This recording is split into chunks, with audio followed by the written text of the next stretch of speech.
Okay, let's get started. Today is going to be another brief flight. Update 10 is out for Microsoft Flight Simulator.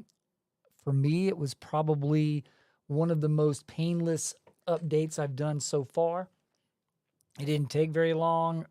There was a 1 point something gigabyte update to the program through the Xbox app on PC, and then there was about a 15 or so, give or take, gigabyte download, and it seemed to happen pretty quickly. I haven't had any problems today so far. I haven't had any crashes. What I'm going to do is I'm just going to fly around a little bit and just kind of look at some smoothness and just overall stability and kind of make a few comments. I'm not really going to discuss too much about any one feature except for the Nvidia feature, and I've got it pulled up to kind of discuss that a little bit, and we'll kind of get going. But so let me go ahead and switch over to the sim and bring the audio in. This is the Jerimiah Denton Airport on the Gulf Coast in Alabama. Thought it'd just be a neat little place to fly from. Some water, look at the water, lots of trees. It's kind of flat, so not a lot of hills or anything like that, but I think it'd be a cool little place. So let's go ahead and take off and see how we do. Here we go, and right off the bat, left pedal. I mean, right off the bat. So as last night, I kind of discussed this on a previous, I've spent a lot of time on X-Plane lately. And let's go ahead and rotate.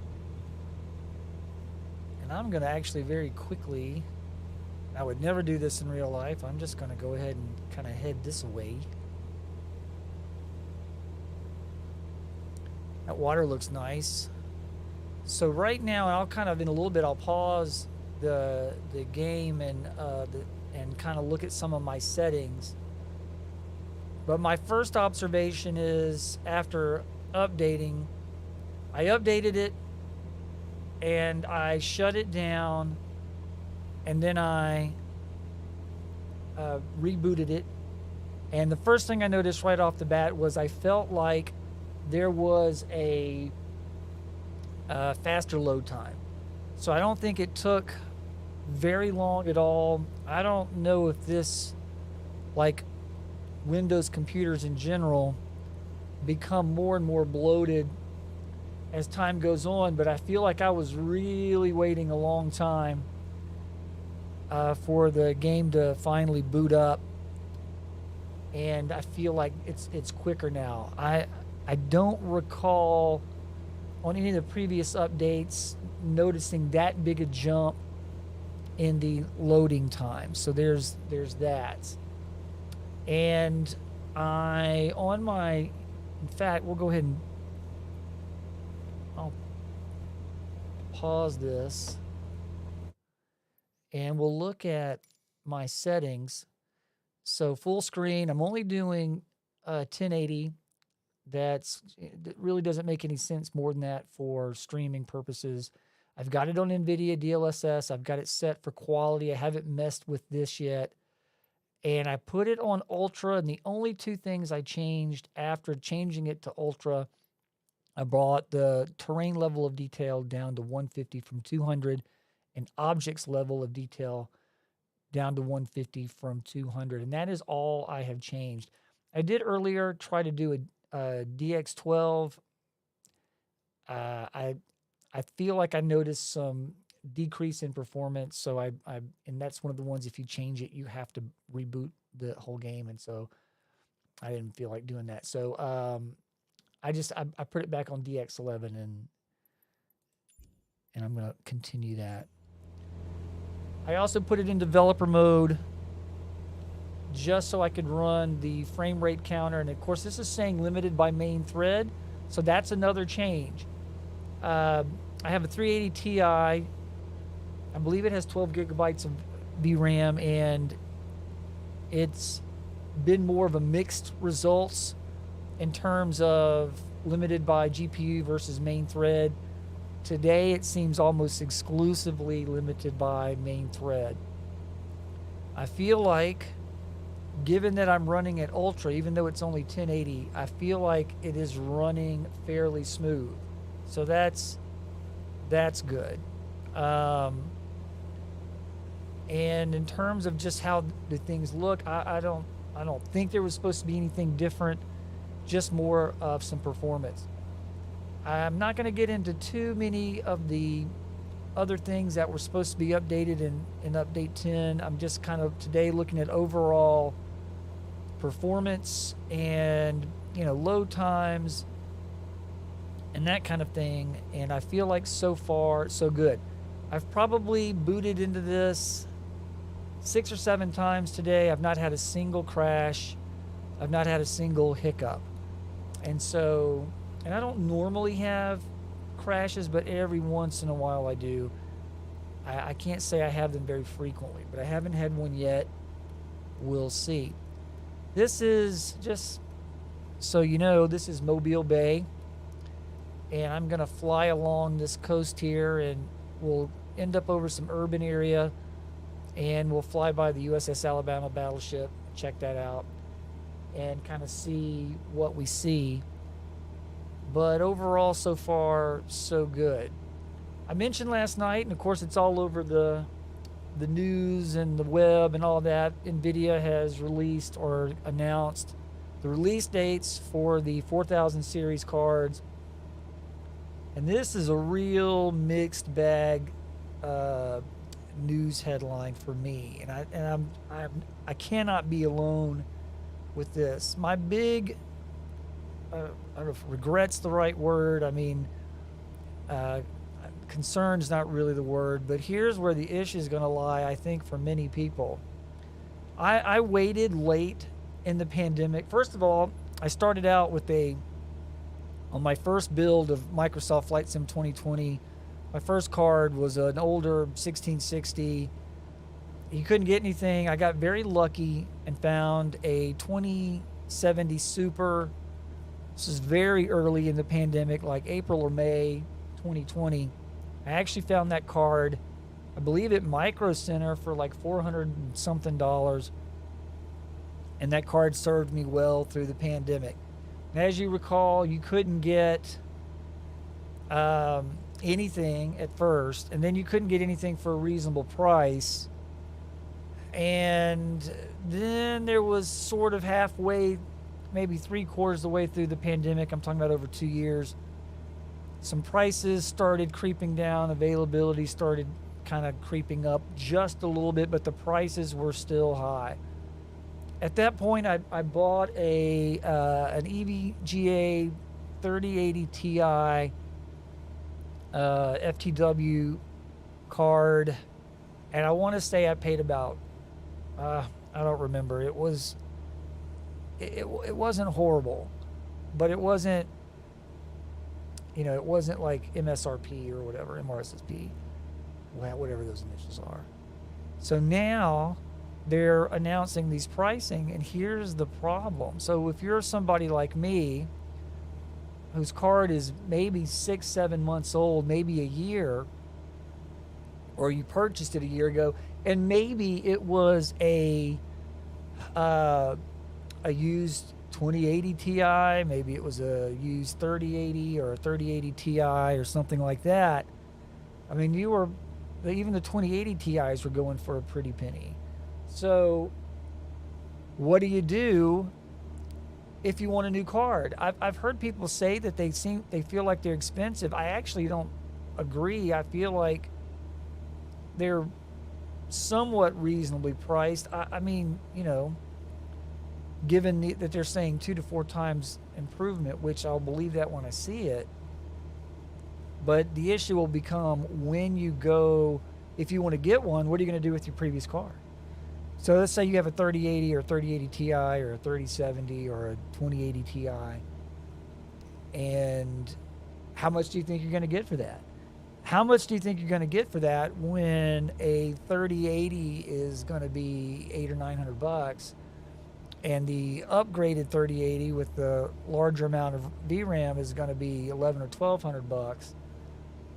And I can't remember what the 3090 was going for. Is it 15 or 1600 bucks? What do you think you're going to get a used 3090 for? I'm sorry, the 4090, the 4080, the 4080 with that's going to be about 900 to 1200 bucks. I'm sorry. So I think a lot of us are going to be stuck with cards, or we're not going to get anything, or we'll take a huge loss when we sell. And that's a consideration. If I hadn't spent anything on a card over the pandemic, I would be looking for one, no doubt about it. But because they specifically mentioned Microsoft Flight Simulator in the announcement, which tells me that this is the bar. This simulation is the program that's killing machines. And all these other games are getting these crazy frame rates and performance, and here's Microsoft Flight Simulator, and it's just killing the computers. And so what are we going to do with those older cards, or do we just keep them and wait for the 5000 series? That's a very distinct and real possibility, because honestly, if I turned around and tried to sell my card today, I actually have two 3080 Ti's. I have a second machine that I use for other stuff. And what would I get for it? What would I get for it when a 4080 costs 900 bucks? I'd be lucky to get $400 or $500 for it, and you guys probably paid a lot more than that for your cards if you bought them during the pandemic. So maybe all those times I was cursing myself for not being able to get a card, maybe I just should have said, you know what, I just should wait. But who can predict these things? And when the Bitcoin crash happened and all these cards started flooding the market, and that's how it goes, supply and demand. That's the rule that still decides how things go. So here's some coming up on the international Brooklyn airfield, and this is still Mobile Bay. I'm kind of flying along through here again, just different kinds of terrain. I have not noticed any stuttering. I don't know what you guys are seeing. I'm looking on my monitor over here to my right, and I don't see any stuttering. I don't see that that's coming across the stream. But here in front of my monitor for the sim, it seems very, very smooth. I did leave the frame rate up. I'm usually not a frame rate guy. I just kind of wanted to see. And, this is probably about what I was getting before, but I feel like it's smoother. I feel like everything here is smoother. Kind of look at some different views. That just looks awesome. That looks really good. These trees look nice. That beach, that rendered beach, looks pretty good.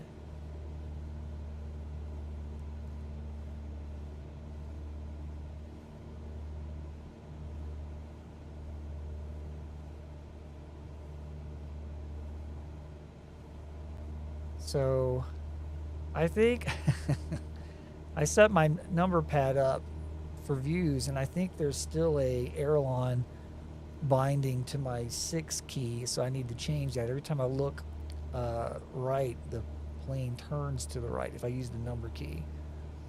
I have the honeycomb yoke, and I find that hat on the left handle of the yoke to be very, very persnickety. It is not, it's hard to get, like sometimes I'll try to look right with it right now. Of course, now it works. Last night I was trying, I couldn't get it to hold this view to save my life. It kept doing like this kind of thing. And now, of course, it's working just fine. So just wanted to get some different types of terrain and kind of talk about, let's see, let me pull this up here. So the deep learning, super sampling, DLSS, Nvidia technology. And here they're talking about how this technology is basically an AI technology, and it's kind of, anticipating and that kind of thing, and increasing the performance.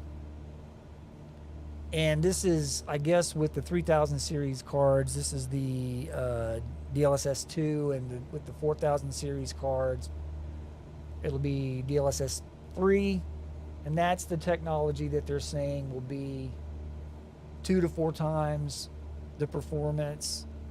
And that's the compelling number, isn't it? So let's just say, for the sake of argument, that people start reviewing this card, and there are going to be people who get the card. There just are. And let's say they come out and they're like, "Yep, I am 60 plus to 100 frames on Microsoft Flight Simulator, no stutters. If I'm doing 4K, I'm 60 frames without any difficulty at all. And the performance is great," and they put up videos to back up what they're saying, then God help us all, the ones of us that that just bought these 3000 series cards at pandemic pricing. That's all I got to say about that. So this is real-time weather. Everything's live in terms of my settings right now, and so it looks like there's some pretty scary-looking clouds. This part of the country gets some significant weather when it comes to precipitation, that's for sure. So I imagine being a pilot down there can be frustrating. And with the winds coming off the Gulf of Mexico, I actually have a good buddy of mine that's a pilot down there, and I bet he ends up watching this video, and maybe he can make a comment or two. I have 2 good friends of mine that are pilots down in the south from where I'm from, and so we'll kind of see. So this is the city of Mobile that we're kind of flying over now, and what we'll do is I don't know if you can see it, but right in front of us, maybe halfway up the screen, there's a bridge, and by that bridge is a battleship, the USS Alabama, and we'll fly by that and check it out. I could make it more sunny, but this is kind of interesting. I do love how the light is all calculated and the clouds are casting shadows, and that's pretty awesome.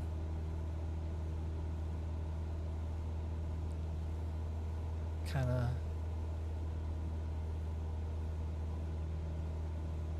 get a little bit lower. Now, the last time I looked at the battleship on Microsoft Flight Simulator, it looked very odd. So we'll see what it looks like today. Let me kind of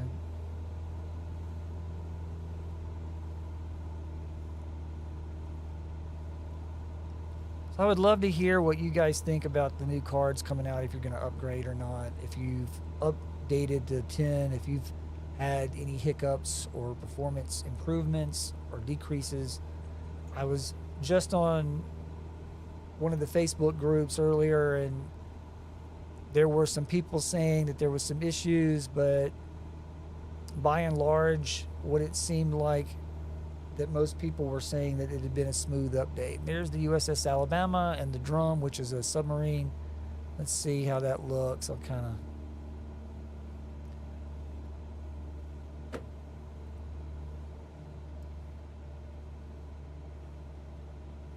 that looks much better than the last time I flew past it.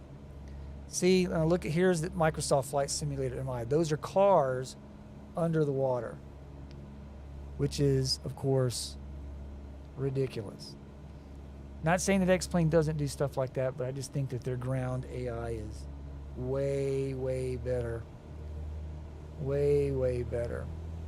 You can look and you can see, again, there's water over this part of the bridge, which there has been when there's been big storms and hurricanes, but that was all fixed. So, yeah, that just drives me nuts. That just absolutely drives me nuts to see cars driving in the water and roads just disappearing in the water.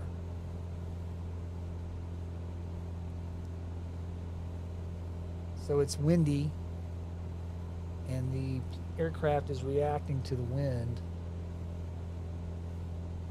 and that's pretty cool.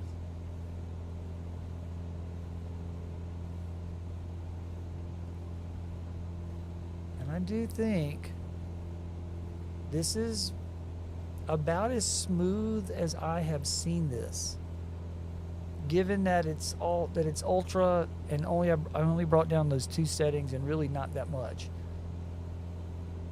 And I can't say bringing it from 200 down to 150 on each of those detail sliders. I honestly can't say the difference is that big a deal. Just for giggles, I put it down to 10 on both of them, and my FPS jumped up to like 100 or 80 or something like that, but everything looked completely flat and monolithic. It was not attractive at all.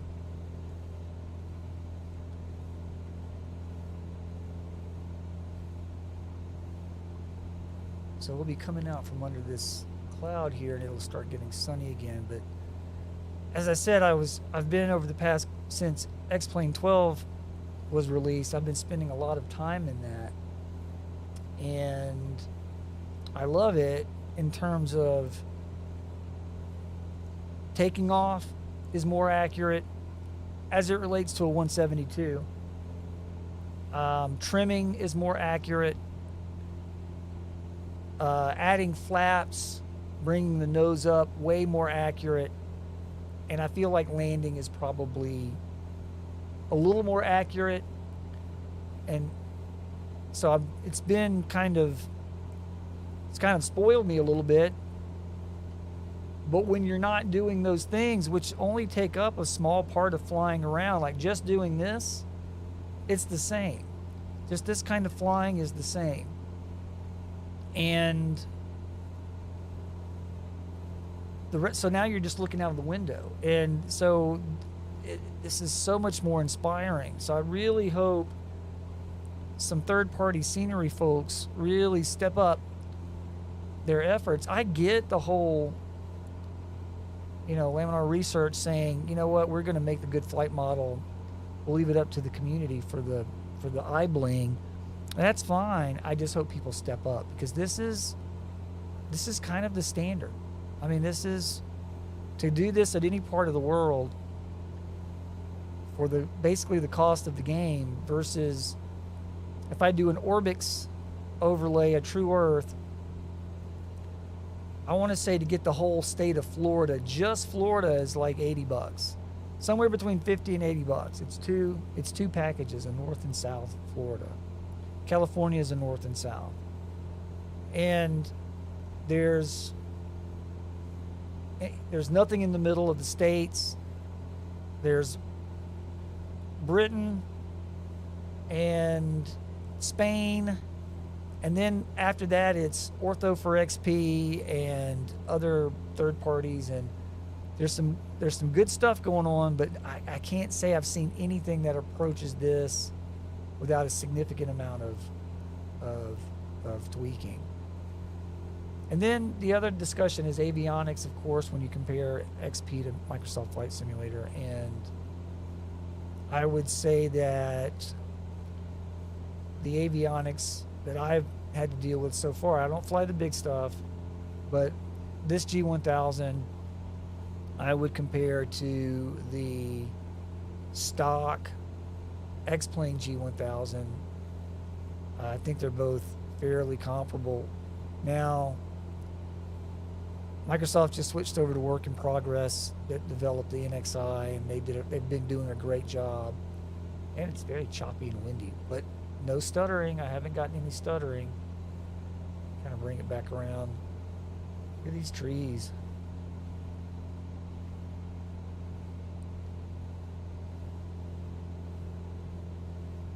Look at the detail there. some power lines going through the woods. That's just amazing.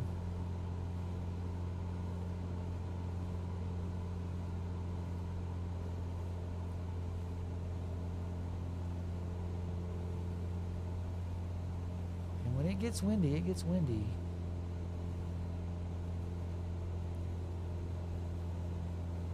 Been staying above 30 FPS. Again, I don't monitor this as much as some of you guys do. I'm sure it's a good metric, but there's times I've had a pretty decent frame rate, but it was still stuttering and still choppy. So I don't know that it's always going to be the end all be all, but it's certainly an important metric. Yeah, just the flying around stuff is good. I'm not doing anything fast, and I'm not by a major city, and it's not nighttime. Those are all things I'm sure if I were to reload this to like Chicago or New York City at night, it would bring it down to the 20s. The question is, would it be cinematic still if it's above that 24, or would it just come to a grinding halt? I mean, I don't know. I haven't tried that out, but I will. It's just bumpy as all get out.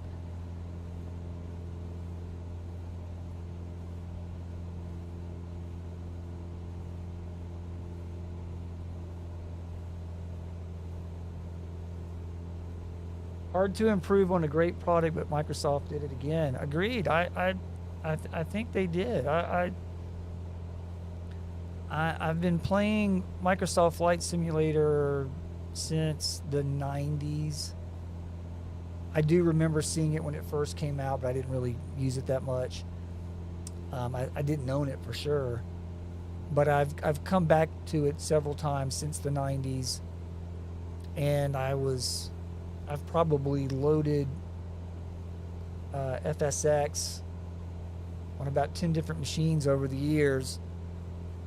And this is just amazing. I mean, just looking out of this right now, X-Plane has their work cut out for them. God forbid Microsoft finally fully figure out the flight physics. The next big event that happens in November, the 40th anniversary, is the big event that I'm waiting for, because they're going to really bring in the helicopters, and that's going to be cool, and I'm going to start doing more helicopter stuff, which I find very challenging.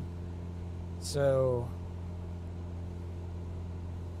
here's Gulf Shores. We're kind of heading towards Gulf Shores and the Sonny Callahan Airport, which should be basically right in front of us. There it is. Let's try a landing. It's windy. I don't even think I'm coming from the right direction. Let's see.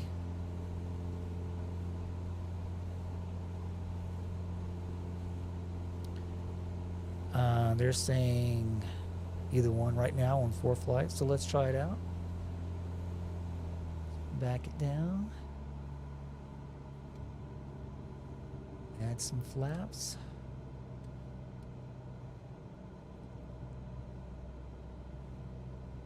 Try to get lined up.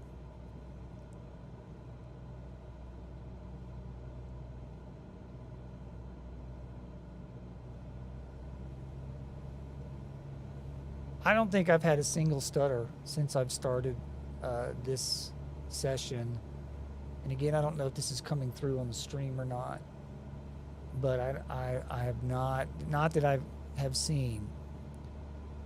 Now the fact that it's so choppy is kind of making it a little bit harder to see, but I don't think I've had anything. I don't think I've had a single glitch. All right, let's bring it back to about 1500 RPMs. Now this part is more accurate in X-Plane. I feel like in X-Plane, my procedure for landing is more is more similar than what I'm doing here. Let's get the nose up, slow it down. I'm a little high, but I can slip that. Drop some altitude here. So I've got hard right pedal while maintaining level flight. I'm just kind of dropping some, notice my descent. That's just a quick way to drop some altitude really quickly. I'm still kind of fast though. I'm way fast, so this is going to be a rough landing, but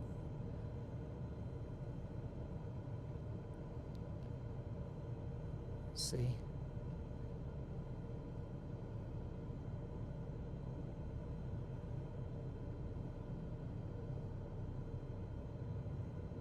All right, there's my expansion.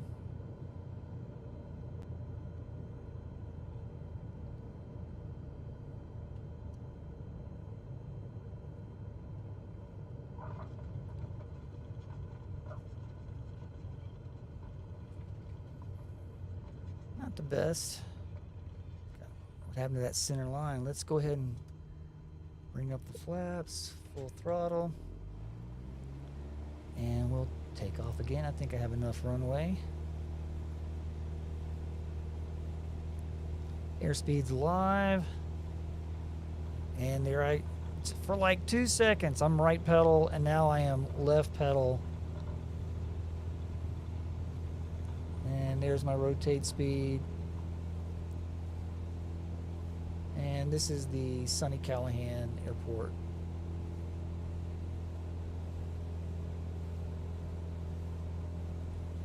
So let's see, we'll head towards the water here. We come up over these trees, you'll see the Gulf Coast, Gulf Shores.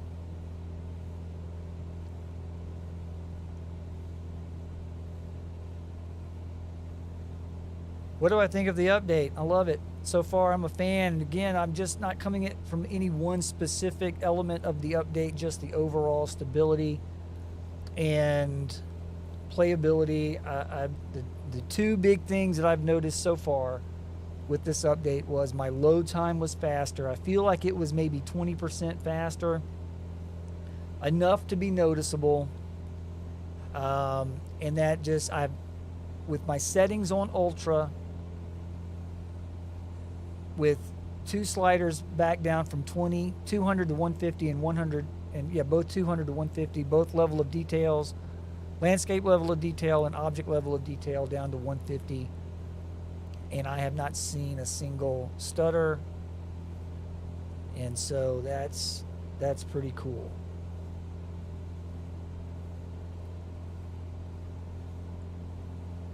As far as how it looks and the color temperatures and all of that kind of stuff and that kind of thing, I can't say I've seen a difference. And I don't have an intention to run a triple panel monitor, but I can't wait for people to start doing that to see how that goes. I just don't have the space for it. I guess I could put something right here to my left, but that'd be weird just to have a left window. But I don't have any room on the right. I just basically, one thing that Microsoft does, and I keep bringing this up because I think it's an awesome thing that X-Plane doesn't do. That is the smart view. So if I turn around, let's say I'm heading back to that airport, and that's where I'm going to land. The smart view basically will go to a certain object or area. You can either pick it, or it will pick it for you. And if you're doing a landing at an airport, especially like if you're doing pattern work, it will usually get it right. Like right now, it's got it right. It is locking on the Sonny Callahan Airport. So you see the beacon.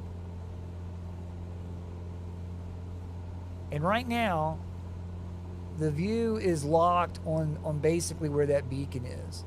So if you're doing pattern work, which happens a lot in Pilot Edge, you can, it's just a wonderful view. Watch, if I go this way, I'm turning to the right, but that beacon is staying in the middle. And that is a huge deal. And I've got it set for toggle so I don't have to hold it down. And that is, if you're not using VR and if you're not using multiple monitors, that key, it's normally bound to the S on your keyboard. Smart toggle, smart view toggle. Learn how to use that view because it is great. I also have it bound to one of the keys on my yoke. So I'll unbind it, but that's just, I mean, that is the best.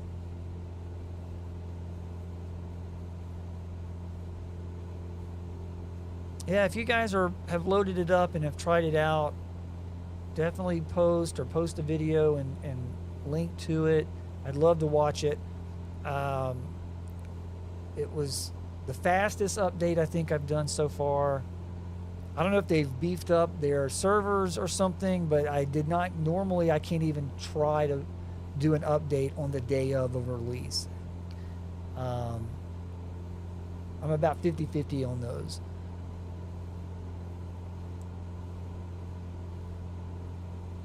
It's doing a great job with rendering the water.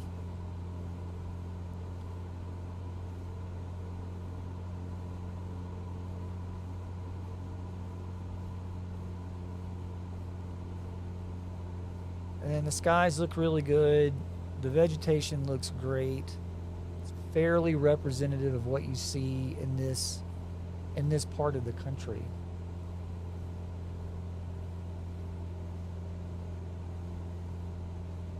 So as far as ATC goes, I do not use the built-in ATC. I've tried it a few times, like when it first came out. I know there's been some improvements. I know that a lot of people have a lot of issues with that. It asks you to do crazy things.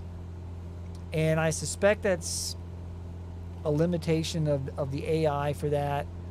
I mean, they're not even, I mean, I hate to knock on Microsoft on this, but or Sobo even, but if they're not getting the ground traffic AI right, I don't see how they're going to get the ATC AI right.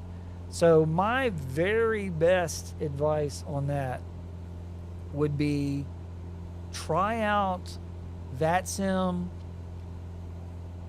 and if you can afford it, I can't recommend Pilot Edge enough, especially if you are a real-world pilot or a pilot, up-and-coming pilot in training, student pilot.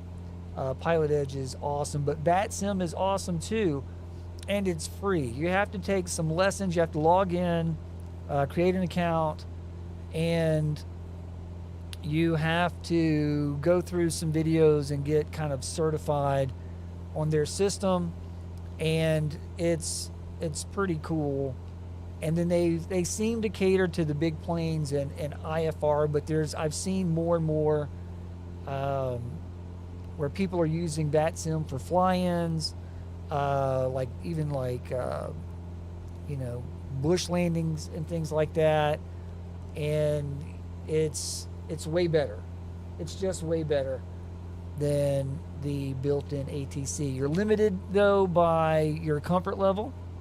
That's a big factor. You're limited by the number of controllers that are on at a given time, and like I said, they do tend to skew themselves towards the big planes.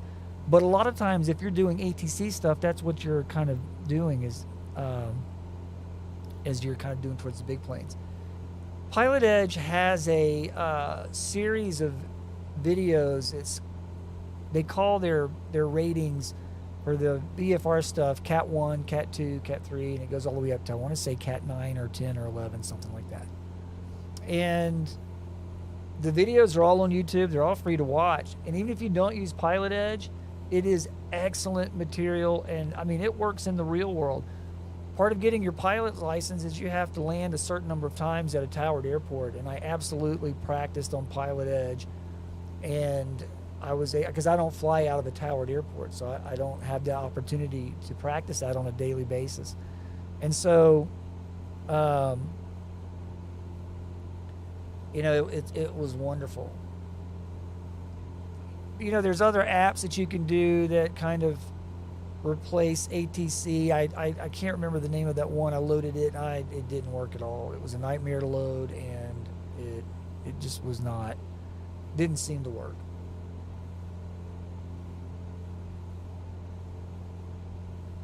Thanks for the like. I appreciate that. We'll see what the beach is like, and then we'll probably call this. But again, super happy with this. I'll be watching a lot today to see if people are posting any of the triple monitor stuff, and what other, you know, if there's been any concerns or bugs that have been noted.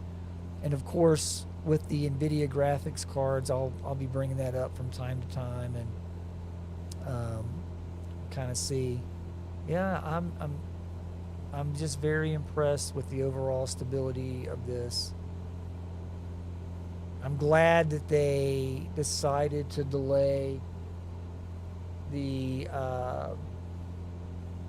release of this. How often do I fly?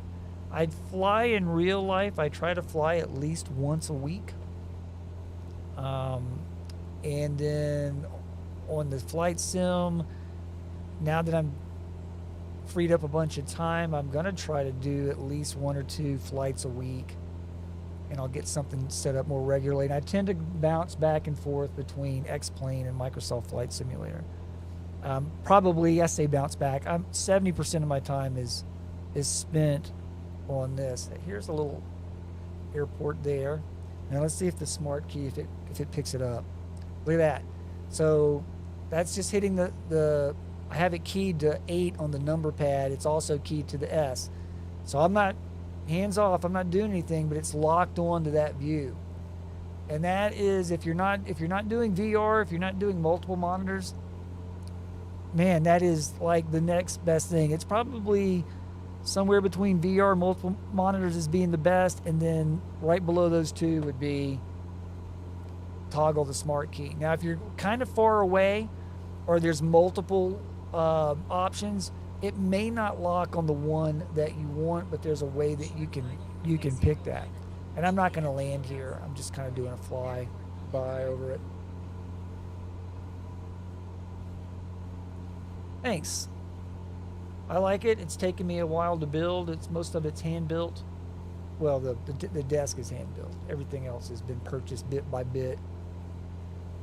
But that's the best part about these setups. When you look at other people's setups and things, it's nice that you can kind of build it component by component. You don't have to try to build some monstrous thing. Mine is kind of set up with the 2 panels here and here so I'm not locked into one plane. Yeah. Big nosedive. So here's Gulf Shores, place that's near and dear to my heart. Love it down there. Some of the prettiest beaches. Not very many waves. Got sharks and jellyfish though. That's a thing. But anyway.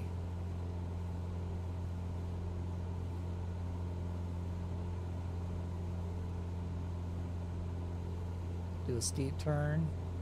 Watch that horizon.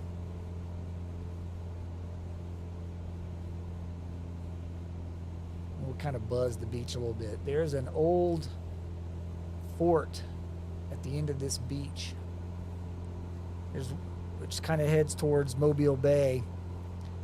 And there's on each side of the bay there's an old forts that would guard the bay.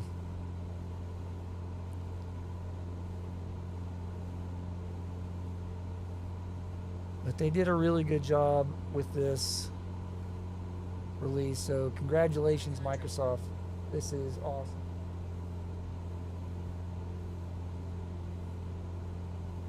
I'll start like flying like the Kit Foxes and things like that, and do like bush landings and stuff like that. I'm not very good at flying the tail draggers, but I'll learn.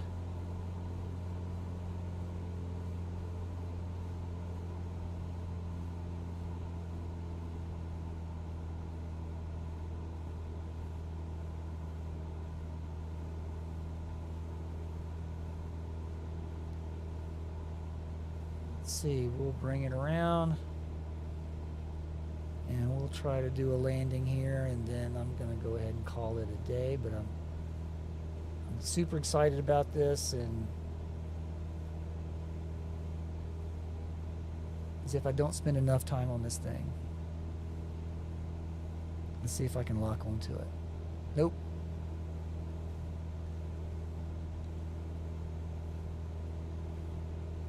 There it is. See how now it wants to lock onto a different airport. What's the orientation of that runway? Oh.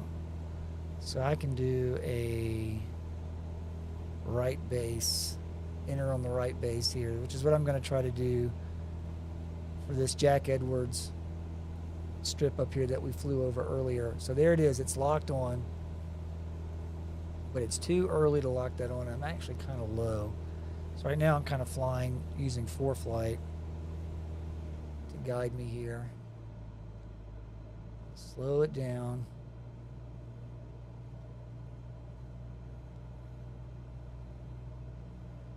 See, look at that. That's so much better.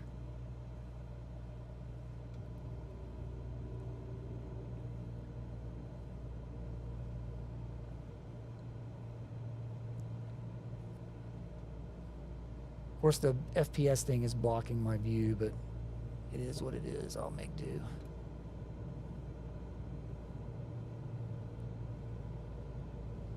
Now, see, when I added all my flaps, there should have just been a huge push with the nose coming up. There was not. Gotta clear those trees. I'm gonna add a little throttle back. Let's see how we do. I have made the runway, so full idle.